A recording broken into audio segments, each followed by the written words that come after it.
Hi, I'm Jean Schumacher. I am founder of Simply Plant Based, where I have a lot of programs to help you to change your health destiny, including the Weight Loss Advantage to help you lose 50 to 100 pounds without dieting. I love that part. And then we've started the Pregnancy Advantage to help women get their bodies pregnant ready so you can have the healthiest possible child.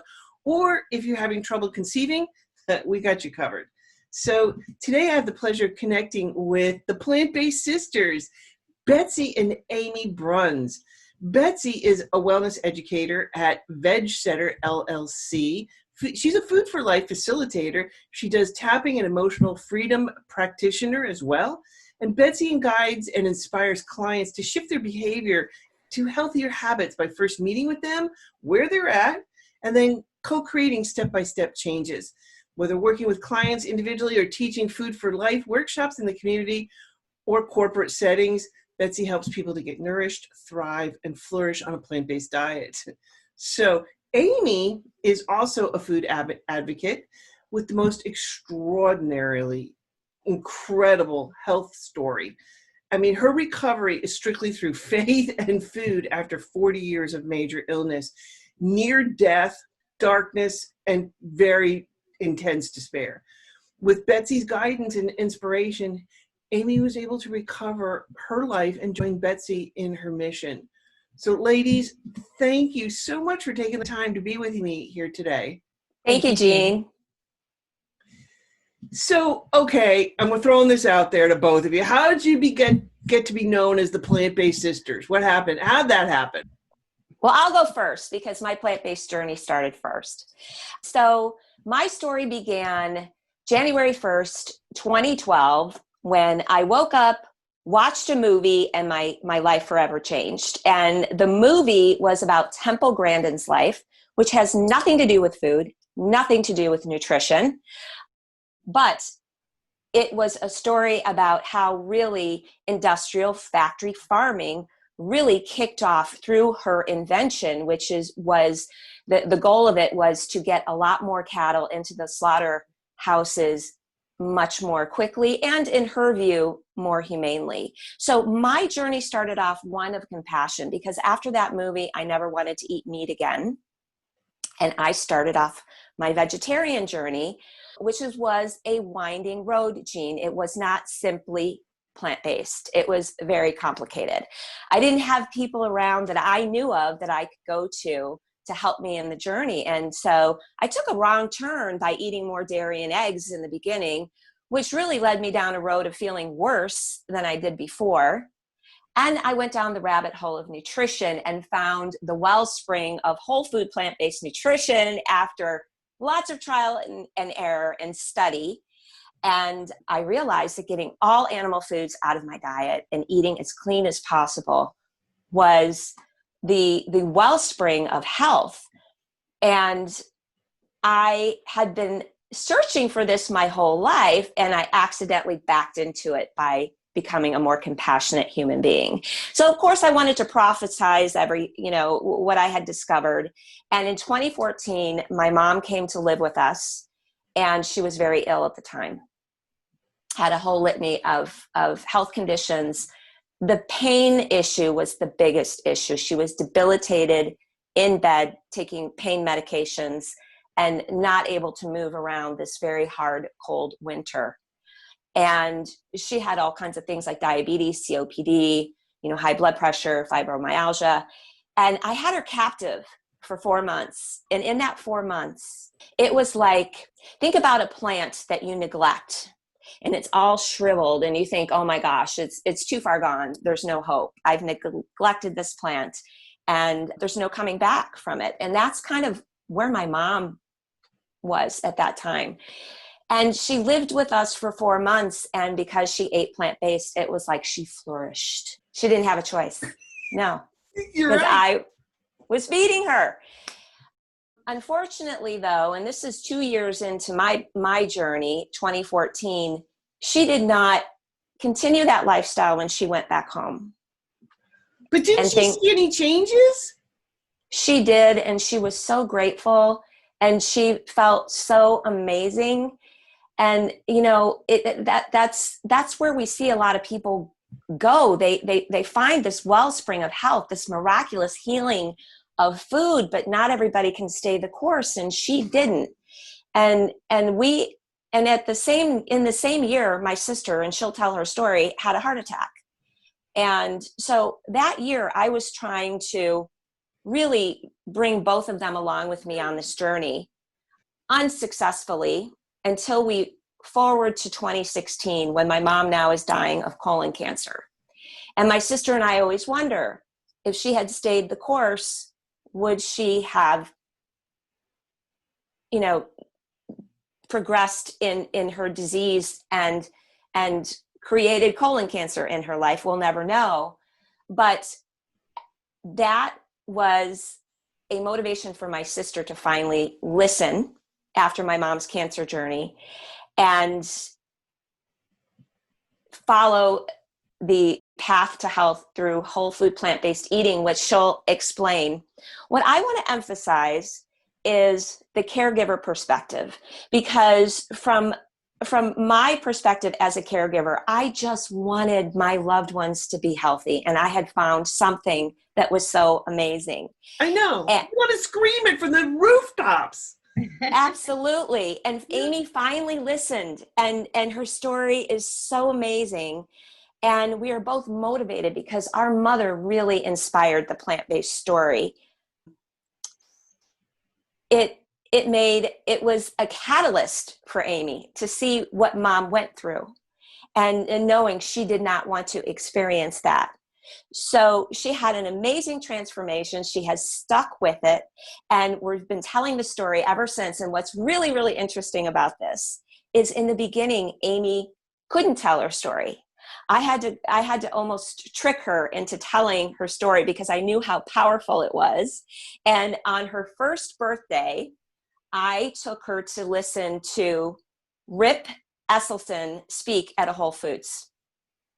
And she was so thrilled to be there to listen to him. But what she did not know is I had arranged ahead of time for us to come up and tell our story, her story, to the people that were listening. She slid that in beautifully, because she knew with what was going on with me, I was fearful of speaking in front of people for a number of different reasons, which I'll talk about. But for her to have done that, and I have a strong connection with athletes, and knowing Rip's background, being an athlete and all that, I was just excited to hear about him. And then she comes in. So that was our first plant-based sisters. Ta-da! This is our story. I had to kind of guide her into it very gently, but she's been talking about it ever since. And really that is the plant-based sisters inception. And our life has been driven by food, first food addiction and emotional eating. And now our lives have been transformed for the better because of food.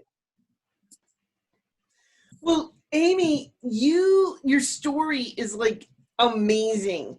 I mean, let's just start with just a few things that you've dealt with. I mean, type 1 diabetes, binge eating, depression, anxiety, hypoglycemic unawareness, seizures, incontinence, neuropathy, diabetic retinopathy, kidney disease, stage 3, ADD, hyperthyroidism, arthritis, a heart attack, cognitive impairment, glaucoma, cataracts, irritable bowel syndrome, bypass surgery. Oh my goodness. Walk us through this journey. This is like, wow. Like the fact that you're still alive and kicking and breathing, kudos to you. And thank you to your sister for dragging you along, Right. That's a great way to state it, for my sister dragging me along. If it wasn't for her, if she didn't give up on me, because I had given up on myself a long time ago, that I would not be here right now. So to share my story with everyone, I'd like to just say beforehand is that I'm going to need to read from a script. As Jean mentioned, some things that I've dealt with for 40 years of not taking care of my health. The main reason is for type 1 diabetes, being a mismanaged did not pay attention to it whatsoever. And I'll tell you about that. But I need to read from a script because of my encephalopathy. I have permanent brain damage from the crap that I did to myself. So I'll just need to read this, and I hope that you all understand. But this is how I'll share my story with you. My future was in peril. I faced death twice, and I was very fearful of facing it yet again.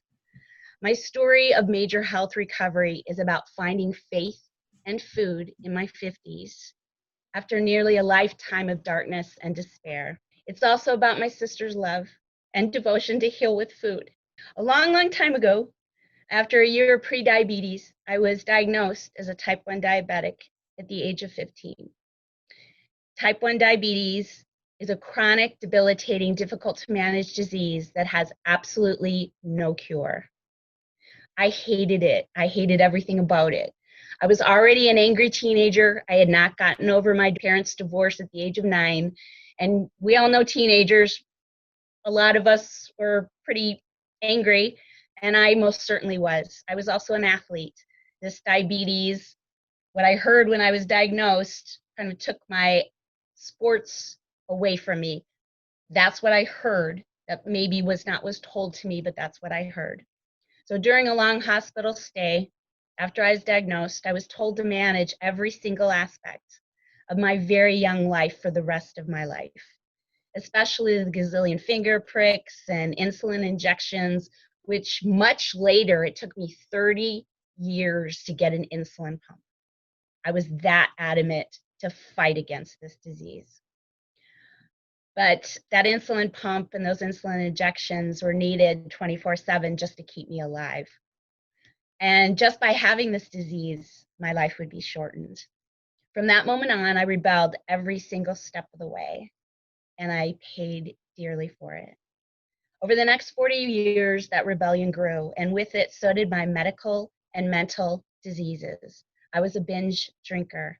I was a binge eater. I did drugs and whatever else to fight against this incurable disease.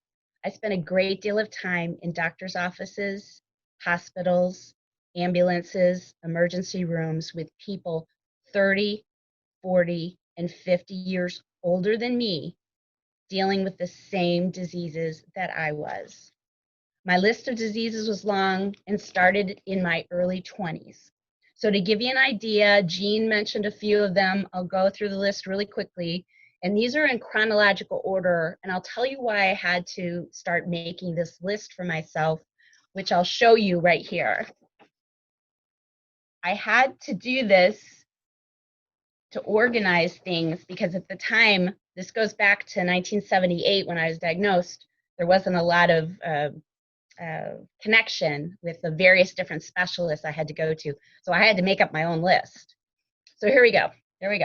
Type 1 diabetes, depression, anxiety disorder, binge stress eating disorder, severely impaired hypoglycemic unawareness, urge incontinence, which is the kind of incontinence where your bladder just unleashes. That doesn't happen to people mostly until much later in life. That happened to me and started in my mid-30s.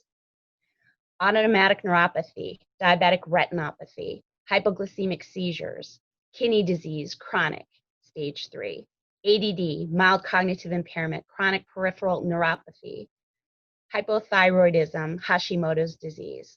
The neuropathy I want to mention on this, that started in my early 20s, and I remember it distinctly. I was in a gym doing a gym class and sat down, and all of a sudden just this unbelievable surge of pins and needles were happening. That happened in my mid-20s. High cholesterol, severe degenerative disc disease with stenosis, trigger fingers, all 10 fingers I had surgery on, carpal tunnel with surgery, brain-based cognitive impairment, glaucoma, cataracts, arthritis, major depressive disorder, osteoedema, heart attack, and diabetic ketoacidosis, or DKA, irritable bowel syndrome. That's a thriller to share with everybody. Heart bypass surgery performed robotically, metabolic vascular encephalopathy, or brain damage, as I had mentioned earlier. Okay, so now that we've got that out of the way, let's talk about heart. Heart disease and diabetes, as I'm sure you know, are strongly linked. Heart disease is a leading cause of death in our society. Heart issues started in my late 40s and continued with a widowmaker heart attack, along with diabetic ketoacidosis at 51 years old. Now, these are the typical ways with DKA and heart attack that type 1 diabetics perish. Now, this was hours, interestingly, after gorging on a rack of ribs dripping in barbecue sauce, deep fried onion rings, potatoes smothered with butter and sour cream, and interestingly, death by chocolate for dessert. My recollection is limited. I was in and out of consciousness for how long, I do not know. It was throughout the night and early morning. I do remember throwing up a lot, pain in my jaw, and extreme exhaustion, the likes of which I had never experienced before or have since. Fortunately for me, I was supposed to be at a church member's home that next morning. You see, 1 year prior to this moment, I found faith. I had never believed in God before, ever. But once I did, my deep-seated anger, fears, self-loathing, and isolation, self-isolation, started to fall away. My life was forever altered and actually saved in the most amazing ways, and this was just one of them. When I didn't arrive as planned and wasn't responding to calls, the next morning my church friend contacted and gathered others at my front door. The police would not break down the doors, no one could see me. But my church family knew that something was wrong. And they found a young man who scaled my balcony. He saw me on the floor. My body was limp and my skin was gray. Now the police and everyone moved. So after transport, triage, and stabilization, I was admitted to ICU. I had my first set of heart stents placed, recovery in the hospital, and heart rehabilitation. Now you'd think that that experience would have shook me to the core, but it didn't. Not long after, I continued to binge eat. As a result, over the next year and a half, I had 3 separate angiograms to place additional heart stents and balloons to open up my clogged arteries. Food addiction consumed my every thought. Then, days prior to my 53rd birthday, I had heart bypass surgery done robotically. My faith was so strong, I was not afraid. But recovery was painful, long, and I had complications, including pneumonia, where I had just 2 jugs of fluid drained from my lungs. So what do you think I did shortly thereafter? You think I learned my lesson? No, I continue to binge eat. And I'll tell you, the medical and pharmaceutical establishments just loved me. But if that wasn't enough, a mere 5 months after the heart bypass, my blood sugar dropped dangerously low into a seizure while driving over a bridge. It was 100 feet high. And due to hypoglycemia, unawareness, a dangerous complication of type 1 diabetes, meaning I could not and still cannot sense my blood sugars when my blood sugars are low. It's a very dangerous complication. You don't know when you're in trouble until you are already in trouble. Due to hypoglycemia unawareness, I could not detect the blood sugars, and it resulted in prolonged exposure to hypoglycemia, which is low blood sugar, resulting in seizure, loss of consciousness, and or brain damage. These seizures happened a lot throughout those 40 years. Due to the seizure, I lost control of the car at a high rate of speed. The car careened over the bridge per witnesses driving behind me, who happened to be a couple that were amazingly an off-duty paramedic and an off-duty nurse. It took hours for firefighters to use the jaws of life to extricate me from the wreckage and a body cage to pull me back up. And I was off to the ER and hospital once again, but I was kind of used to that. Time passed and my faith continued to grow. Other life events were on the horizon that forced me to find a reason to change my whys. After years of her own declining health, which Betsy spoke about, my mother was diagnosed with colon cancer. I was fortunate to spend a month with her in hospice. That, ladies and gentlemen, was the beginning of my first why. Watching my frail mother wither away is difficult to discuss, but what I can tell you is I did not want to go out like that. You see, my mom and I were similar. We neglected our health and were binge eaters, as was my sister. I knew that this would be my end as well, but would happen for me at a much younger age than her. In November of 2016, our mother passed away. I returned home and became absolutely consumed over how I did not want to go out like that.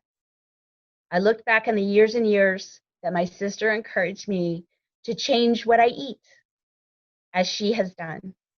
Betsy tried the same thing with our mother, but she did not comply as she spoke of. She made her choice. Our mother bunny made her choice. She suffered horribly and died a painful death. Shortly thereafter, I was told I needed a second heart bypass surgery. This was my second why. My mother's death and looking down the barrel of a second heart bypass surgery propelled me to finally make the right choice, to finally listen to my sister after years and years of trying. I was finally ready to take my health back. So with my sister leading the charge as a mentor and health coach, I spent 30 days in an intensive immersion program at True North Health Center in Santa Rosa, California, to learn whole food, plant-based eating. It was the spring of 2017 and I was 54 years old. Upon arrival at True North with my sister, I was excited, but once she left, I was in complete and utter shock. Could I change 40 years of binge eating? What happens when I get home? I have no support there. I live alone. No one eats this way. My questions and anxiety were intense, but something within me, and I do believe that it was my faith and the experience of watching my mom die and knowing that I did not want to go out like that, I hung in there. But I stayed the course. And within just a couple of days, it was absolutely amazing. Eating whole food plant-based at True North, being surrounded by wonderful people. I was not able to do their fasting. Their program is a fasting program. But because of my health, because of my type 1 diabetes in particular, True North would not allow me to fast. So I immediately went into eating whole foods. So my journey was different. I was the only one there that could not fast. And I have to tell you, that kind of brought up a little bit of anxiety for me, because it was like, once again, this stupid disease is keeping me from doing something else. But that was a little spurt. It was just a little spurt of anger, I think, because once again, I couldn't do what everybody else was doing. But it worked. And just within a couple of days, I started to feel better than I had in my entire life. And I never looked back. My body started to heal. 6 months later, a heart nuclear stress test proved that I did not need a second heart bypass. My cardiologist, who had followed me for years for so many heart issues, was so dumbfounded that he went plant-based and is plant-based until this day. Since my whole food plant-based immersion, which has been now over 3 years, I've had unbelievable health transformations, and here's just a few. My type 1 diabetes is in control for the first time in 40 years. My diabetic A1C average was nearly cut in half to 5.6, which is a non-diabetic range. But I'll always be a type 1 diabetic, regardless. I've lost 40 pounds. I kind of tend to move over that because my story is not about weight loss as much as it is health transformation. My energy level, happiness, and outlook on life are absolutely through the roof. I went from 18 pills per day because of all of those different diseases. And as those of you who take pills probably know, you've got a lot of side effects with pills. So I can't toss them, but I can at least show them to you a little bit. This is what I lived with. This is my life. And those are completely gone now. I don't need them anymore. I still need my insulin, but I don't need those pills. And if you remember that list of medical conditions that I mentioned, most are gone. The two main ones that are still with me are the brain damage, which is something I continue to work on. And until a cure is found, I will always be a type 1 diabetic. So my choice to find faith and embrace a whole food, plant-based lifestyle finally gave me a life worth living and so, so much more. I'm so grateful. I'm grateful I chose faith. I'm grateful I chose to change, to make a change in my lifestyle. I'm grateful I listened to my sister and chose a different road than our mother did. I'm grateful I chose plant-based eating, stayed the course, and survived. Thank you, Boo. Thank you for loving me and never giving up on me. And I'm really glad. Wow. Oh my gosh. Like, you should have the Rocky, anthem. Da-na-na, I'm sorry, it still gets me when I talk about it, so I'm sorry. No, that, and part of it is that emotional piece, because it's one of the reasons why I'm doing this, because I saw my mother go down. She had uterine cancer and then dementia, and to see this amazing woman just wither away and die, in front of me, just wheezing in front of me. I mean, thinking every breath is going to be her last breath as you're sitting there on her bedside, just watching her go through this in excruciating pain, and then my mother-in-law, we had to put her in at 72. She had to go in, and we could see the signs of it. You hindsight's 2020, and you start to look back and go, yeah, we saw the signs along the way. We kind of ignored them. But when it got to the point where she could not be left on her own because she was more of a issue, problem to herself, like, you take her out in the car and she'd jump out in the middle of traffic and start taking off, like, and she could move, pretty well. But I mean, her CPU was gone. And so we had to put her into a nursing home. That was $4,000 a month to put her into the nursing home. And 7 years later, it was up to $9,000 a month by the time she passed. And that pretty much, bankrupt, my father-in-law. And he had his own health issues. At least his brain was still functioning, but he had a whole plethora. And he would just sit there and say to you, did you ever think it was going to be like this? And it's like, really? You did nothing for your health. My mother always was chasing the dragon, the newest crave of health diet du jour, and trying to follow it, because our family was always obese and overweight, always. My whole family, both sides. And I'm the only one who's changed, out of my family. And I feel like, like your sister relationship here, I'm kind of playing that out in my family, but my sister hasn't said, okay, let's do this. And she's still on a different path. And so, she's still my sister, and I love her dearly. But, it's just so hard when you see your mother go, your mother-in-law, my father-in-law, and he triple bypass, and, he had epileptic seizures, and, oh my God, and just the bags of medications that he had to carry around. And I understand this, and it's powerful. It's powerful. To see this. And this is one of the reasons why I'm doing this. Because I don't want to go. I do not want. And I told my daughter this: if you put me in the nursing home, put the pillow over my head, and call it a day. But I don't want to go out that way. So I want to be kayaking and hiking and biking on Cape Cod. That's where I'm moving to shortly. And I'm going to be out biking, hiking right up until the day I go from this planet. And that's what I'm going to be doing. So you'll be out seeing me kayaking and, biking and going to the trails and stuff. And that's what I'm going to be doing.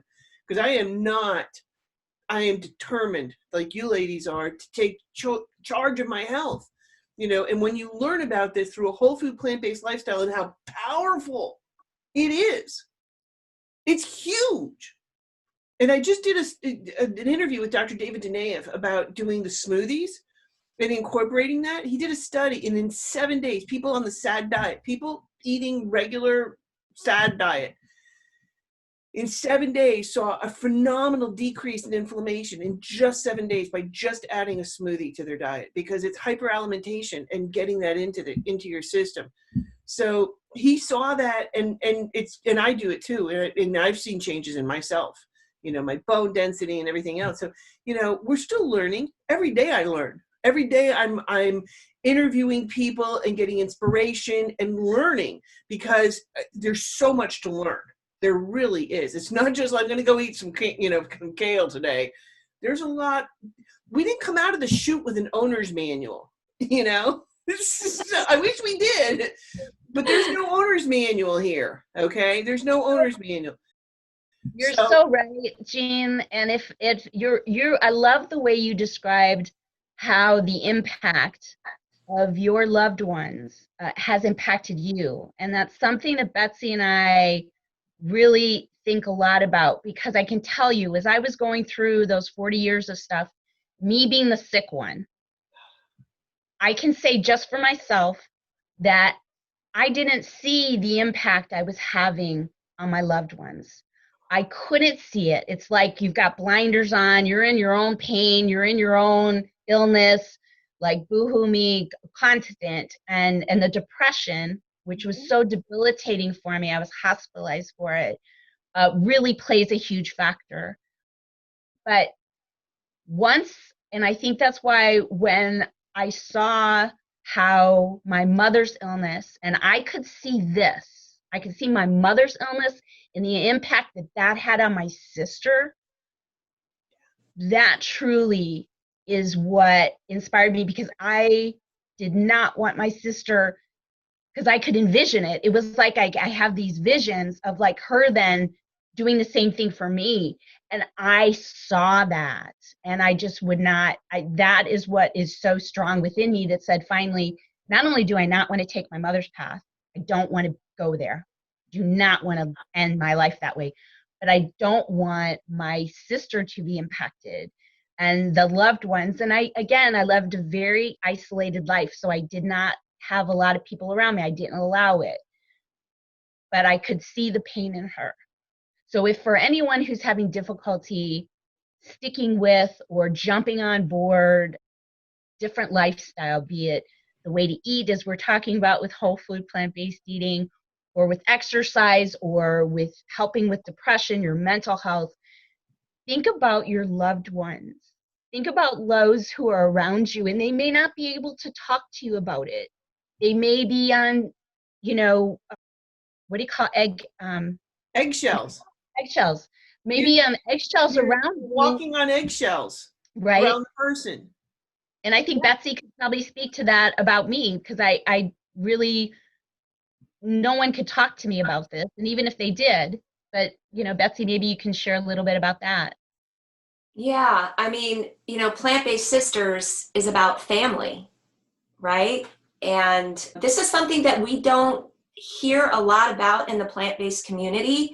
When people are struggling with their why and struggling to stay on track, and maybe they have this feeling that this way of eating is restrictive, or they're having cravings, or they anticipate that this is going to happen, because a lot of this happens before someone even tries this lifestyle, right? They have these ideas in their head.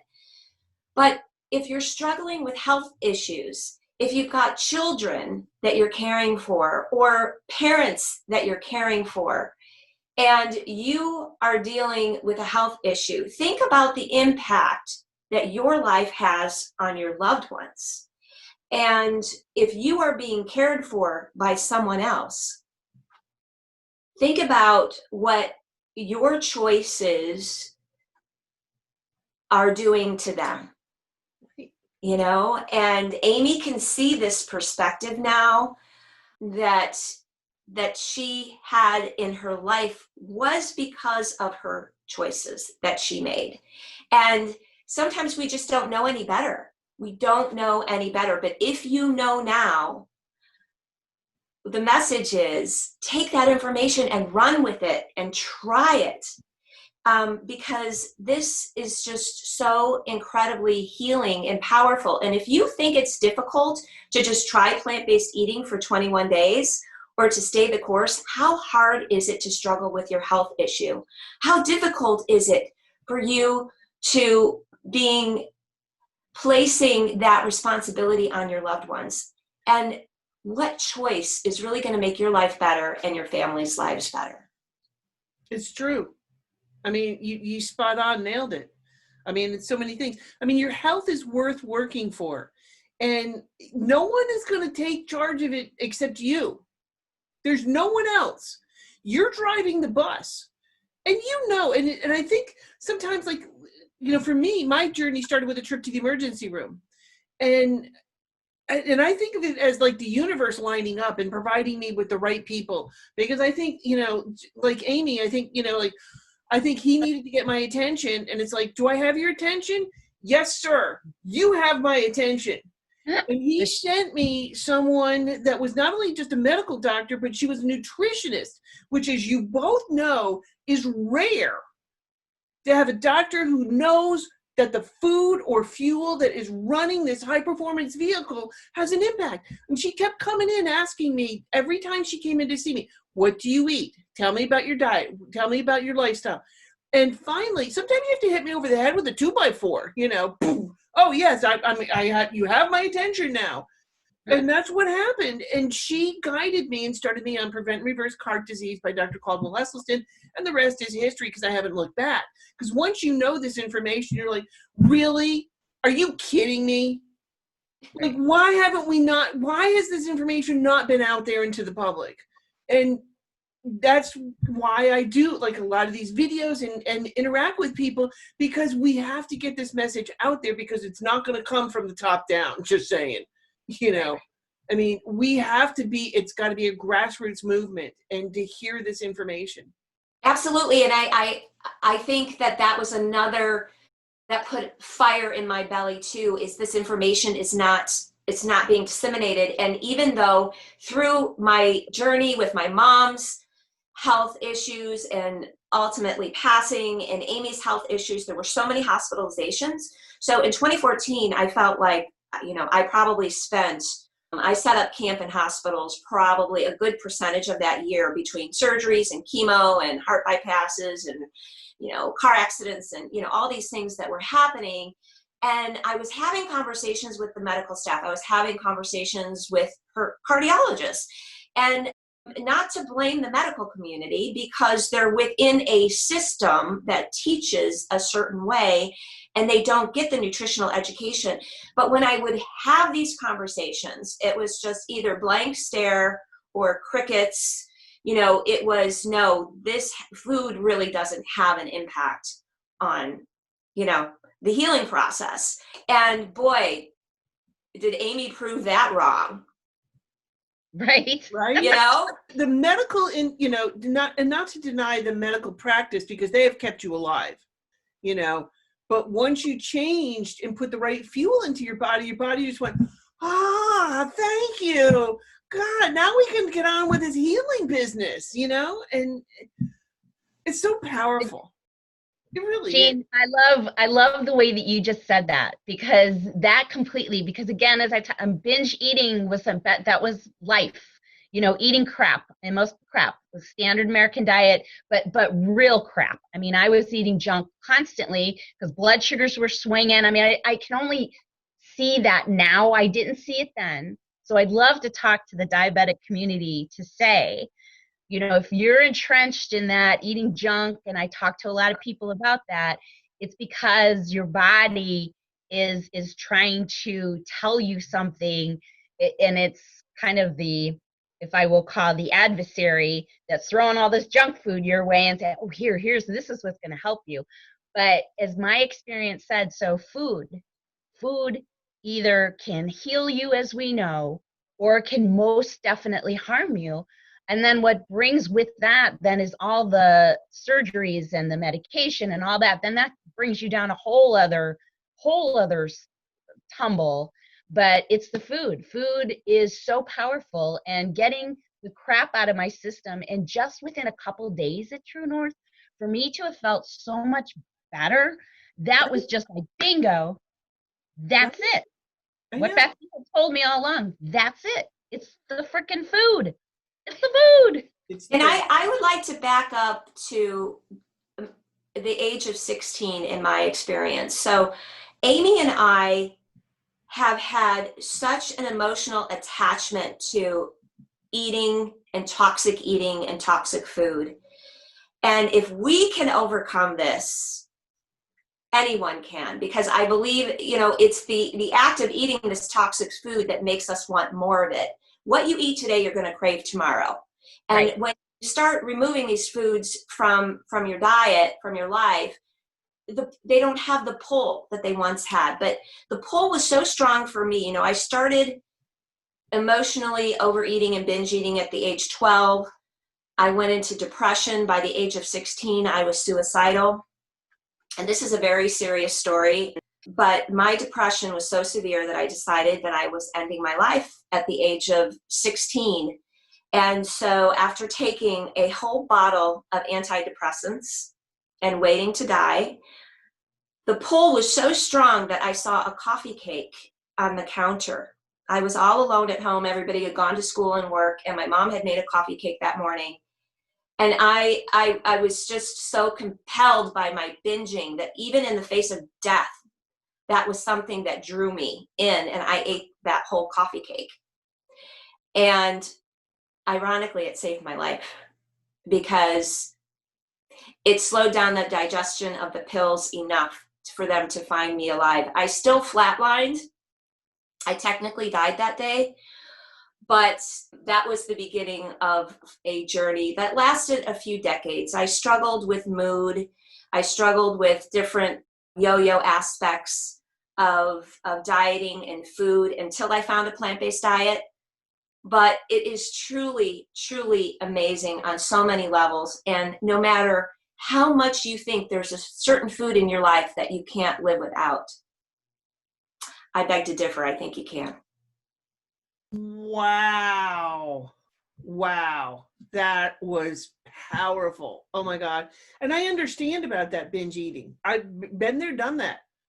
I mean, and I grew up most of my life, I'll be the first to go, hi, I'm Jean Schumacher. I'm a food addict. And I am. And still, even today, like my husband came home and he gets this stuff at work. He gets these little bags. Now, my husband's not a food addict. I am. And he brought home these little bags that had nuts, good nuts, and a little bit of chocolate and high quality chocolate too. But he came home and he opened the bag up and he poured it in my hand and he said, "You've been so good. I just wanted to give you a little treat." Oh. Poured that bag into my hand and my eyes lit up like you had just given me drugs. Okay. And I ate that bag. He left. He poured it in my hand and said, "Good job," and then left. And I'm sitting there eating this like I call it my inner raccoon, because my inner raccoon will come out and, it will go for whatever. If you've ever seen a raccoon, they are determined. Whatever they're going to get, they're going for it. So I call it my inner raccoon. And it came out. And I went back downstairs and I'm like, "Hey, got any more of those?" He's like, "Well, I might have one in the car." And I'm like, "You might?" I would have inventory and know exactly how much chocolate there was in the house, And if it's in your house, it's in your mouth. And so I made him go out and get that other bag. And what do you think for the next 3 nights? He came home and I'm like, "Hey, any more of that?" And that's what it was. And it took several days for my brain to calm down. And after it calmed down, I'm like, "Don't bring those home again. Are you kidding me?" That's like giving an alcoholic alcohol, And it's not to say that I don't, have occasional whatever, some chocolate. Because if there's no chocolate in my life, I'm just driving my car into the Hudson River, But it's far and few between, that I will have chocolate because it will light my brain up. I mean, like a pinball machine. And so I, try not to have it in my life at all. And it doesn't come into my house, like we might be out on the road or something and might get and we'll split. We'll get a little piece because usually they come in these big packages, the chocolate and stuff like that. So you try and find something small and then we split it and then that's it. And then, move on. But it's true. And your sense of taste changes as well. Mm-hmm. And if you had ever said to me that I would voluntarily spit out a Dunkin' Donuts honey glazed donut, because that's what I was without, we would stop and get a box of those because those were my favorite, the honey glazed. And we'd buy a box. I'm down for 3 and don't get between me and the box. You'll get hurt, And so, somebody had left one, and this was like about 5 or 6 years into my plant-based journey, when somebody had left one in the teacher's room, and I saw the box, and I went over and picked up the box, and there was just one donut left, and guess what it was? It had my little name inscribed on it. And so I went over and I took it. First I did this, looked both ways to see if anybody was around, because I knew I would get, crap from my fellow employees, because I'm always, plant-based, plant-based to change your life. And so here I am eating this donut, and I started chewing it, and I went, this is so disgusting. Did they change the formula? No, I changed. And I spit it out. And I have not ever craved another donut again. Okay. And then the pain coming back and hitting you. I stopped and as God is my witness, I was just going to get a multigrain toasted bagel. That was it. That was my intent. But he said, we have a new cream cheese that has walnuts and cinnamon and raisins and, and I'm like, I eat all those things, not the cream cheese, but, he didn't even finish. I'm like, yes. And he slathered it on like a half an inch on each thing. I didn't get down the road 10 minutes. I had to pull off the road. I thought somebody had taken a samurai sword and stuck it in my gut. And I got home and crawled upstairs and was in a fetal position on my bed for about 6 hours. And finally my husband came home and he's like, I'm up there mooing on the bed. He's like, what's wrong with you? And I'm like, I ate cream cheese. Have I had cream cheese since then? No. Maybe something very similar happened to me. I was traveling. I had to go in my prior life before I was a vegsetter, helping people to thrive on a plant-based diet. I was a jet setter with an airline, and I was in corporate sales, and I was in a meeting. I had to go to a meeting in Helsinki, and they serve reindeer over there. They serve all kinds of interesting food. But I thought I had found a restaurant that was going to serve me a plant-based meal. I ordered it. They come over to me and say, oh, I'm sorry, we don't have that anymore.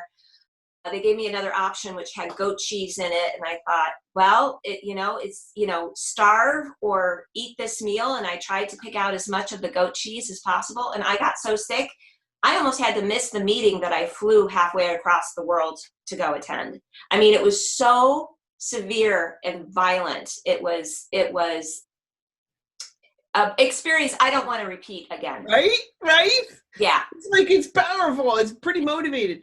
But I think before, I used to be a cream cheeseaholic, and I loved cream cheese. But I think our body was so beaten down and such in chronic inflammation, and it's just like, oh God, here we go again. But when you clean it out, and then all of a sudden you put that in there, and your body's like, no, and the body lets you know in no uncertain terms that is not good for you. It's an amazing, amazing healing machine, and if we just give it the right fuel, it will take care of the rest for us. It really is miraculous, the power of food. Yes. That Aimee, that you have completely reversed all of these things except for, these couple of things, that are going to be lifelong. Type 1 diabetes, we're not fixing the pancreas today, that's with you. And, your brain issues, apart from that, you've healed everything else. And it's like, oh my God, what a story. That is just absolutely incredible. And Betsy, the same thing for you. You've had, your eyes were woken up, along the way, and you faced some severe issues. And the fact that this has brought you both together as sisters, and and that you're helping each other and supporting one another. That's so powerful. It really is, because it's hard within a family when one goes plant-based and nobody else is, and you hate to be the, Doug Lyle talks about this in family, demographics and how difficult it is within a family. So, speaking of Doug Lyle, we wanted to share a little bit about the True North journey, and he plays a big part of it in it, really. And Aimee, I think you should share that. Well, there's a couple things. I mean, being at True North, I was there for a month. So the great thing with that is that obviously I was being educated by Dr. Goldhammer, Dr. Lyle, Dr. Clapper. He happened to be there. That was one of his last times that he was there at True North, plus many other people. But it was Dr. Lyle, and I had consultations with him. I actually had chiropractic with Dr. Goldhammer, and he's awesome. But Dr. Lyle was the only doctor there, because I did not tell any other doctors here at home what I was doing, but the only doctor at True North that told me I could do this, that told me that I could, if I stayed the course, that I would not have to have my second heart bypass. And everyone else, all the other doctors and nurses there at True North, I think were just very cautious with me, but he was the one. And so then it was so profound in me to want to thank them, to want to thank True North. So I started getting involved with Juvenile Diabetes Research Foundation back in 2019. And I'd never get involved with any kind of diabetic group before. Again, didn't want to know anything about the disease. But I did. I sat there and went through a meeting about Ride to Cure, which is their 100-mile bike ride fundraiser, which there's rides all throughout the country. I don't cycle at all, knew nothing about it. But all of a sudden, a new ride came up, a new one of the 100-mile rides came up, and it was starting in Santa Rosa, California. And all of a sudden, these bells and whistles are going off. And my favorite number is 22. And the start of the race was going to be on the 22nd. And like all of these things were shooting off my head. And I believe my Heavenly Father was telling me, this is what I want you to do. So long story short, trained. People donated cycling shoes. They donated bikes. Betsy and I put together a Taste to Cure, our fundraiser that we did. Betsy came out with me and was part of my pit crew out there in California in 2019. It was the most amazing experience in the whole world. And all through it, we're sharing plant-based eating, through the Taste to Cure fundraiser. And I've never raised money before, never rode a bike like this, a road bike before, but we did it, and we did it together. And we were able to raise over $5,600 to cure diabetes. So Lyle, so when I went back there, Betsy was with me. She actually stayed at True North. And I had meetings with all of the doctors that were there. And the meeting with Dr. Lyle was so powerful that I was able to be with him face to face and tell him that I did it. And I did it because what I had learned there, and that I didn't have to have the second heart bypass, and that my health has been recovered, and that I wasn't looking back, and that so many things in my life has changed so late in life, but I did it anyway. And it was so powerful to be there and to be in that place again, and to see all the people, to see the people who were there when I was there. And specifically, though, Dr. Lyle and Betsy videotaped that, and it was the most amazing time. And it was just really important for me to face-to-face to thank them. So thanks, Bets, for helping me with that. It's so true. I mean, and once you start to, the people that come into your life are so profound and have such a huge impact.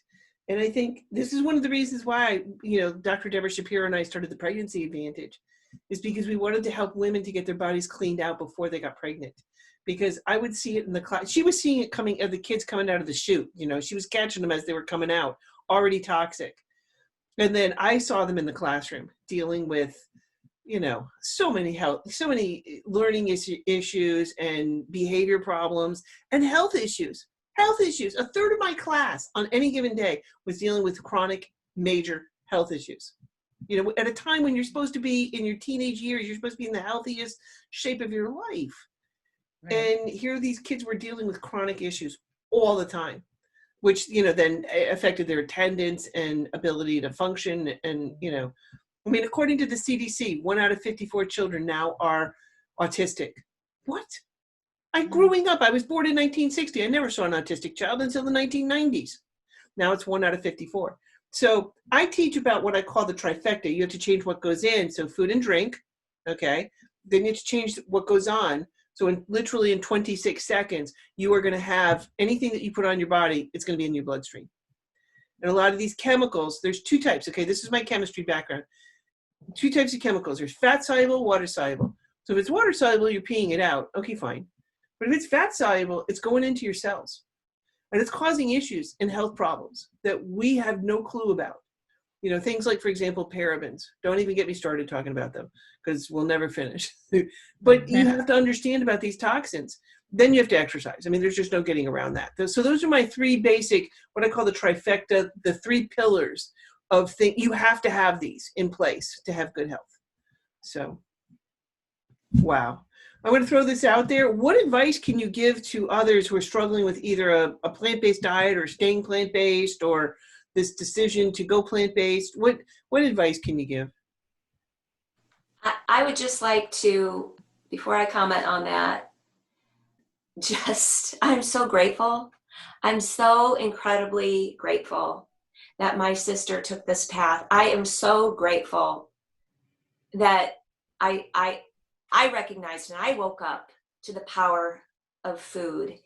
And no matter how many times I hear Aimee share that story, I just am completely overwhelmed by it. And I know my mom is so happy from wherever she is, seeing that Aimee recovered her health and is happy for the first time in her life.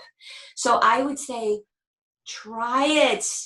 You know, try it for 21 days. That's what we say at the Physicians Committee. And there's a 21-day vegan kickstart.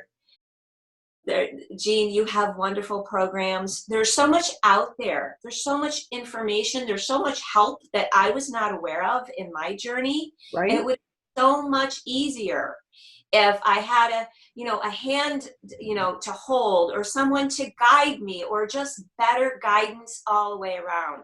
So just try it. You can do anything for 3 weeks. Aimee felt a difference in a couple of days. I felt more peaceful very, very quickly. There's so many different elements to this, but you're missing out unless you give it a try. So take advantage of this wonderful age of technology. We can connect and we don't even have to be in the same room or the same state. Aimee and I live hundreds of miles away from each other. As this is taking place, we could be in different countries. So just try it. And also consider, if you are struggling with major health issues, know that no matter how extreme, amazing, miraculous things can happen. Right. And I think also is to find your whys. Why is it that you want to be healthy? Everyone's at a different spot in their life. I do think depression and anxiety plays a key part. For me, it was faith. I had Betsy as a health coach and mentor telling me these things for years, but your ears aren't open until you do something different. And we're all different. For me, it was faith. That completely changed everything in my life and then made everything move forward. But to find your whys. Why do you, or do you want to just sit and be sick and depressed, unhappy, unhealthy the rest of your life? I don't think you do. Maybe you do. And I don't think anybody does.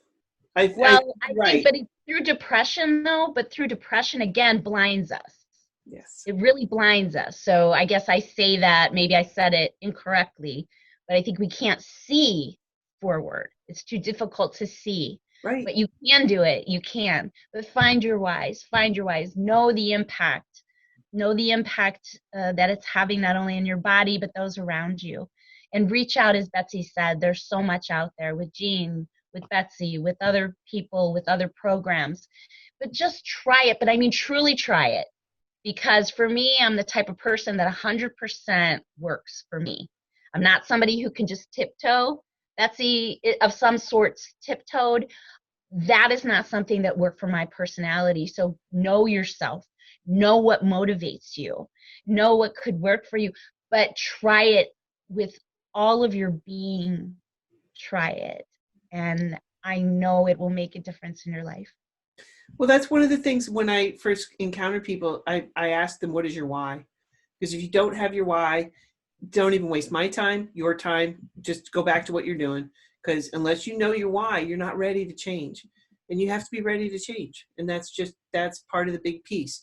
And Right. so, you have to be ready to say, I want to change my health destiny. Yeah. Yeah. Well, ladies, thank you so much. What an amazing conversation. And thank you for sharing this with other people, because I know some of these things are really hard to talk about, and especially the emotions. You can feel how profound this has been on both of your lives. And so thank you for taking the time to share it with everybody today. Thanks for all you do to share this message, this vital, vital message. And Betsy, if we can say, we're grateful because we are The plant-based plant-based sisters, sisters. wishing you a more delicious life. Nice.